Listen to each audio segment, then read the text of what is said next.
Hi, it's Coach Isabel here and I'm on the day 12 of my 21-day video challenge.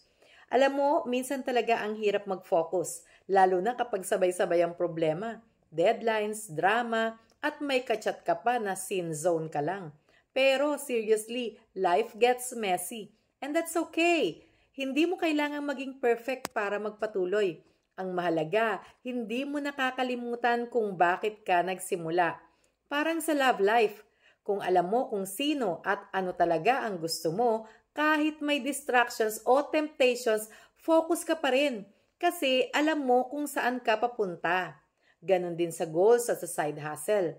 Minsan, kailangan mong i-mute muna yung ingay sa paligid para marinig mo ulit ang boses ng purpose mo.